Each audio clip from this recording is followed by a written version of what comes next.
Halo, ketemu lagi sama saya Lanlan di Private Bass Tutorial volume keempat. Di volume keempat ini kita mau coba ngomongin soal variasi, improvisasi di antara perpindahan chord. Di video ini soal improvisasinya bakal saya bahas yang paling basic aja dulu, yaitu gimana caranya kamu improvisasi tapi nggak fales.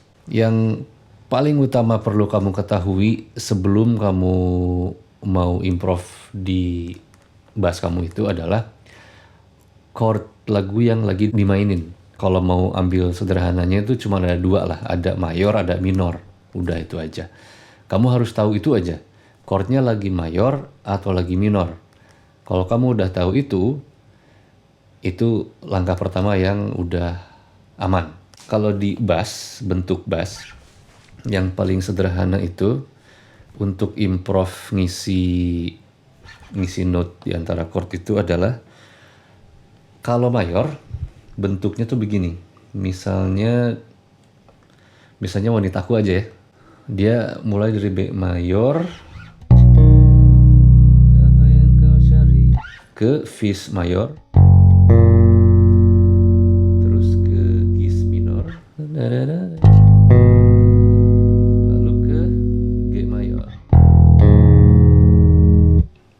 Untuk bentuk variasi paling dasar buat chord mayor itu adalah bentuknya begini nih.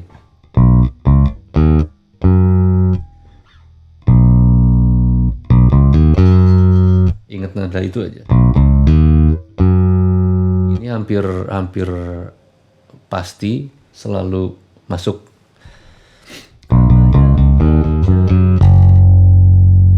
Kita coba pakai lagi yang sama.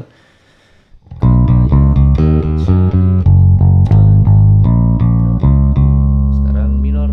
Nah, kalau minor bedanya cuman yang ketiganya. Kita sebut ini yang ketiga aja ya. Ini yang ketiga. Kalau minor yang ketiganya itu digeser digeser setengah step ke sebelumnya. Kalau mayor kan begini.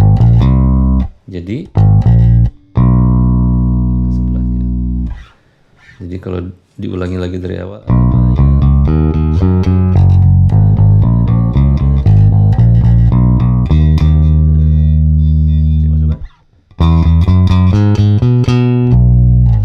Jadi itu aja sih sebenarnya improvisasi yang paling aman, yang paling yakin kalau itu nggak bakalan keluar dari chord lagu yang dinyanyiin adalah kalau mayor, minor,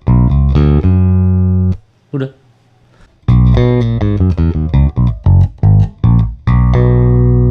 Kalau buat bentuk jari-jarinya, kamu boleh pilih 1, 2, 3, 4 atau 1, 2, 3, 4. Atau yang paling nyaman aja yang mana. Kita pindah ke sini ya. Nah, kalau minor bentuknya kamu bisa ambil yang pertama atau yang lebih dekat yang kedua sih, yang ini.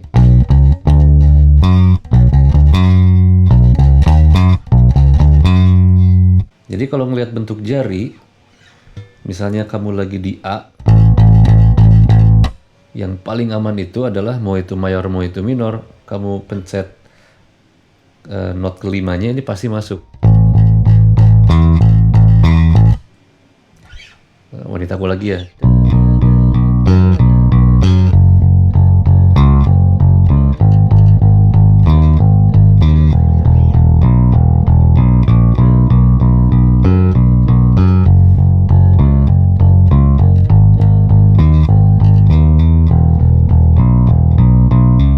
Ini selalu masuk not kelima ini pasti masuk. Yang bahaya itu not ketiganya, jangan sampai ketuker minor sama mayor. Kadang-kadang suka ngedengar ada yang improv dan itu nabraknya tuh nggak enak gitu. Misalnya nih ya.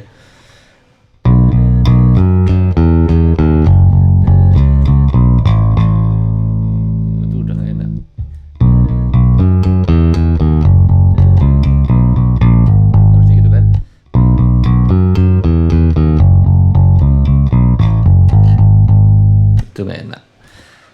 Kalau dari bentuk jari, mayor dan minor itu biar jelas ngambil di sini aja ya.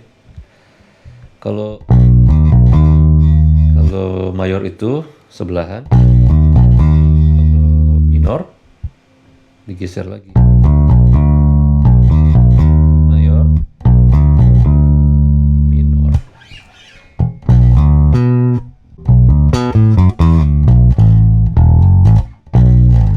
Kalau kamu belum terlalu paham soal scale, kalau kamu sekolah musik sih kamu familiar sama yang namanya Ionian, Dorian, dan kawan-kawannya. Kalau kamu belum ke sana, triknya sih adalah untuk tahu chord mayor minor, itu satu. Dan yang ketiga adalah untuk improvisasi di nada kelimanya. Itu dijamin aman, insya Allah aman. Kita coba di lagu yang lain, coba lagu Menghapus Jejak misalnya. Pertama, tahu chordnya dulu, mayor minornya dulu, biar lebih aman lagi. Lagu itu dari C, mayor dulu,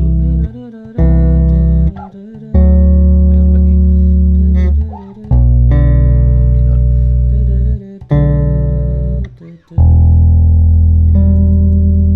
minor, minor lagi, oke. Mayor, mayor, minor, minor. Oke.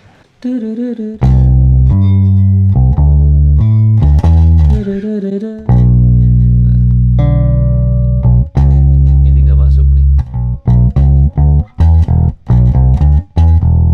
Ini harus tengahnya. Kalau misalnya kamu nge-running dengan nada-nada berikutnya, itu bisa agak ketutupin si falosnya. Cuman kalau kamu cuman pakai satu note ini doang, itu bisa terlalu mengganggu. Yang paling aman itu adalah sebelahnya. Improvisasi yang 100% aman itu adalah nada kelima. Bentuknya seperti ini. Untuk penjelasan kapan aman, kapan enggaknya itu masuk ke penjelasan berikutnya yang agak lebih lebih kompleks lah menurut saya, yaitu dari do re mi.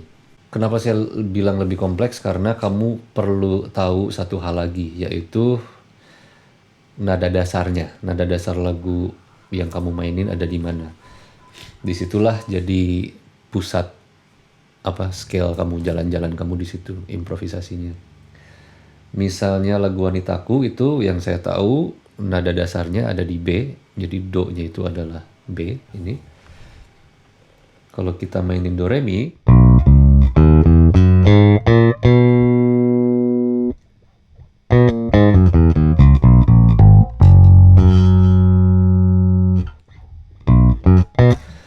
nada dasar itu juga menentukan circle chord di lagu itu, yang mana yang mayor, yang mana yang umumnya mayor, cenderung mayor, yang mana yang umumnya minor, cenderung minor.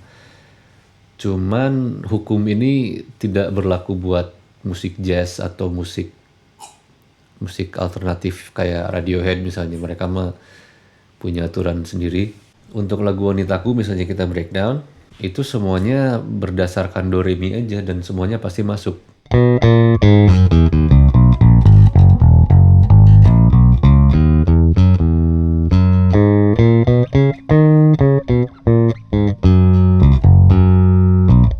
Coba kita mainin scale do re mi aja ya ke seluruh lagunya sambil mainin chordnya.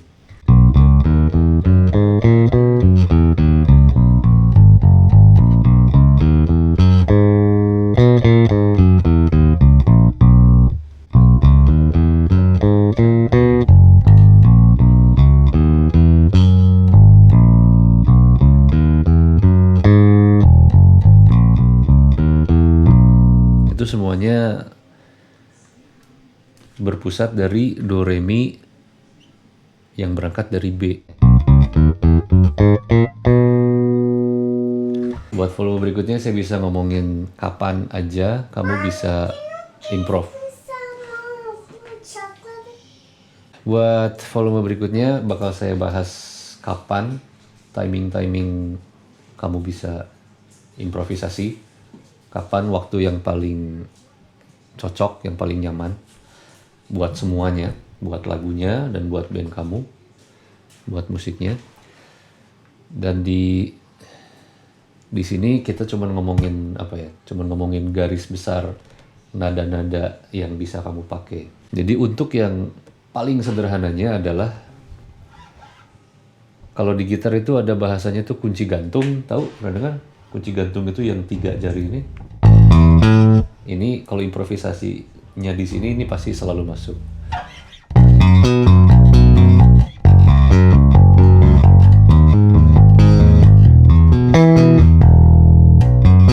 Itu dijamin, kalau itu benar dijamin masuk. Dan untuk yang lebih kompleksnya lagi, kamu harus cari tahu nada dasar lagu itu apa, dan di situ kamu mainin do re mi. Mainin tangga nada do re mi dari nada dasar itu. Kalau monitaku, ya do re mi-nya dari B. Coba saya kasih lihat contoh main tanpa improvisasi, lalu dimasukinlah improvisasi tadi. Saya nggak nyanyinya, susah.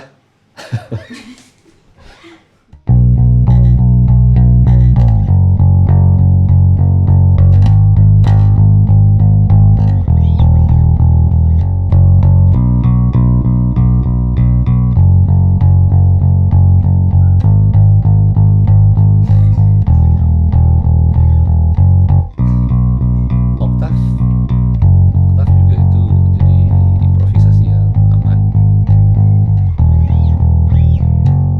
Dan biasanya itu dipakai buat ganti bagan lagu. Misalnya dari pre-chorus ke chorus. Misalnya.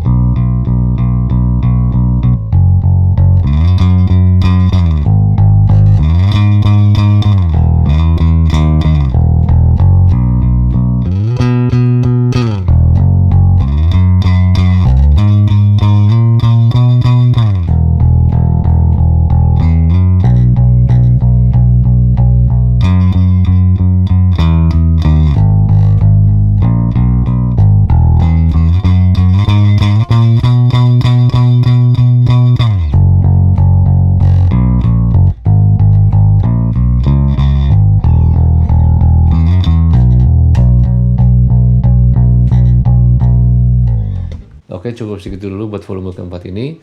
Kalau ada kurang-kurang nanti bisa saya tambahin di volume berikutnya. Sampai ketemu minggu depan mudah-mudahan. Kalau nggak ada hambatan, selamat main bass. Bye.